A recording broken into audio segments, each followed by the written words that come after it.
Hey everybody, Will here, back again with another update on this blizzard that's going to be in the Northeast tomorrow. Right here is the National Weather Service's watch and warnings. This pink color along the eastern seaboard is winter storm warnings, and this red on the very edge is blizzard warnings. That's right, there's going to be a blizzard now. Models have really trended back to the west the last few runs, and a more widespread area is going to receive a lot more snow. I'll show you guys all the models and talk about amounts. Let's get into it. We're now at the point in the forecast where we can start using high-resolution models. That's like the NAM and the HRR instead of using the GFS and the European model to look at everything. These high-resolution models give a better idea of exact amounts and location and timing of the precipitation. So as we go late Friday into early Saturday, the system starts cranking, and you can see it's a little bit more to the west. Areas like Philadelphia, Washington, D.C. are getting some snow.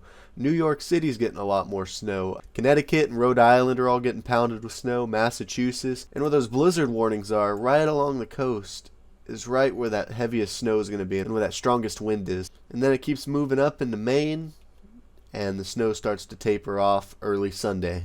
Now looking at snowfall amounts, this is a 10-to-1 ratio, meaning that for every inch of liquid precipitation, there'd be 10 inches of snow. But these amounts are underdone because the ratios aren't going to be 10-to-1. They're going to be more like 15-to-1. It's going to be more of a fluffy snow. So even though this model's saying places like Boston getting a foot and Philadelphia getting 4 to 5 inches and New York City getting 8 inches, it's probably going to be a little bit more, and I'll show you some of the other models that account for that.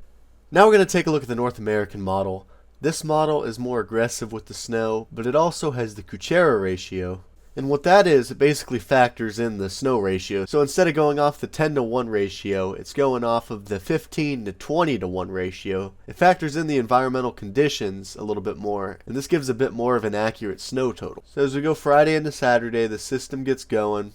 Snow in Philadelphia and New Jersey, as well as New York City. Moving up toward Boston, and this very heavy band sets up right here. I think this area right in here is going to get the biggest impacts, meaning the strongest winds and the most snow, and the snow totals reflect that. And this thing comes up into Maine, and like I said in my other video, I was the most confident with Maine getting a lot of snow, and that looks like it's still going to be the case. Maine is going to get a lot of snow, but confidence has increased in places like Connecticut, Rhode Island, Massachusetts, and other parts of the Northeast, and this thing gets out of here in the Sunday. Now here's that Kuchera ratio I was talking about. See that? Much higher. Now take these with a grain of salt. These may be a little bit overdone, but it gives you a general idea. This shows Philadelphia getting 9 to 10 inches of snow, New York City getting close to a foot. And then over here, that area I circled right in here is suggesting almost 3 feet of snow. And I think it's very possible that a few places get 2, 3, maybe even 4 feet in some spots out of this. This is going to be a very strong system. It really just depends where that heavy band of snow sets up, and places under that are going to get buried. Now check this out. This is the instability map. And as you can see, the instability isn't very high. You got like anywhere from 5 to 100.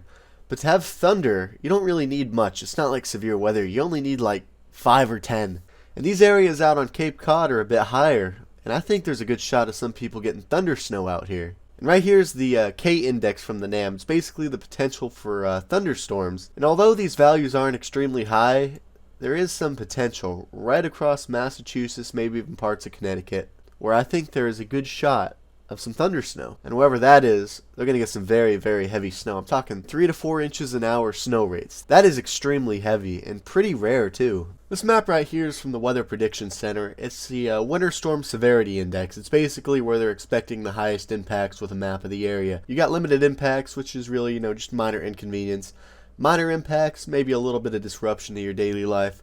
Moderate impacts in the orange is often threatening to life and property, and there's some damage, and it results in disruptions to the daily life. And in the red is major impacts. It's basically where there's going to be major disruptions and possibly some damage. And in that purple you see along the fringes of the coast is extreme impacts, where there's going to be widespread property damage and life-threatening weather. And that's going to be due to the heavy snow and the extreme wind. Big cities like Philadelphia are kind of right on the edge of that moderate. New York City is between the moderate and the major. Washington's just in the minor. They're not expecting as much there, maybe a couple inches. And then up in like Cape Cod, where I was showing you those models for, they have a big area of extreme right along the coast. And that's due to the fact that there could possibly be feet of snow and very, very strong winds. This map right here is the probability of accumulating snow for the past 24 hours, and this is for Sunday, so it's factoring in all the snow on Saturday. And this is the chance of having more than 2 inches of snow. Here's the probability chart right here. Here's the chance of getting more than 4 inches of snow. The chance of getting more than 6 inches of snow. The chance of getting more than 8 inches of snow. A foot of snow. A foot and a half of snow. And this map shows that their highest confidence is up in Massachusetts, where that heavier band is going to set up. However, significant accumulations are still possible in other areas, maybe just not as much. Another thing I'm going to look at from the North American model is the maximum wind gusts for this event. Going into early Saturday, winds are a little bit breezy, 20 to 30 mile an hour gusts, and as the system starts moving up, you see widespread 40 to 50 mile an hour gusts across New Jersey and Long Island. Going up into Connecticut and Rhode Island, and going up into Massachusetts, Cape Cod, you're getting 60 to 70 mile an hour gusts, maybe a bit higher.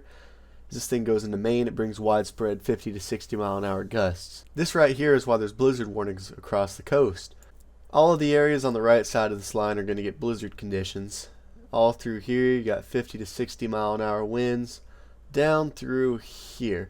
Everything on this side, you're going to have extreme winds and a lot of heavy snow. Potential for a lot of drifting snow, power outages, tree damage, roof damage even maybe. It's going to be a heck of a storm. And I cannot stress this enough, if you're in the Northeast and these winter storm warnings or blizzard warnings, do not travel late Saturday into Sunday. Once the snow starts, it's going to be very, very hazardous. If you need anything, get prepared now while it's still clear. You have until about early Saturday morning, but once it starts, traveling is just going to be too dangerous, and I would highly recommend you staying inside and enjoying the storm. If you travel in this, there's a possibility of getting stranded, and you don't want to be stranded in a storm like this because the conditions are going to be pretty bad. And finally, I want to end this video off with an update of that storm later next week that I mentioned in the last video. This is the GFS model. As we go into Tuesday, into Wednesday and Thursday, the storm system starts forming across the central US, and a low pressure starts coming down, and there's a lot of cold air in place. With this, there's going to be chances for thunderstorms over here, chances of ice over here, and chances of snow on the northern side. The uncertainties right now are the exact path of this low. If this low were to be more up here, the ice would be up here, and the snow would be more up here. But if the low pressure came more to the south, the ice would be more over here, and the snow would be more in this area, pushing to the east.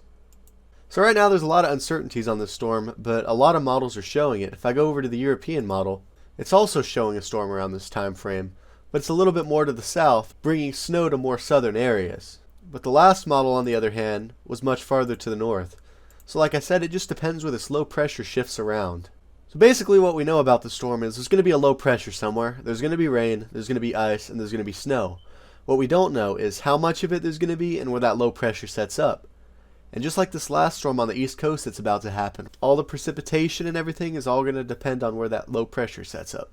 So to cap everything off in the video, there's going to be a blizzard in the northeast. There's going to be possibly feet of snow. There's going to be some very strong winds and very hazardous conditions.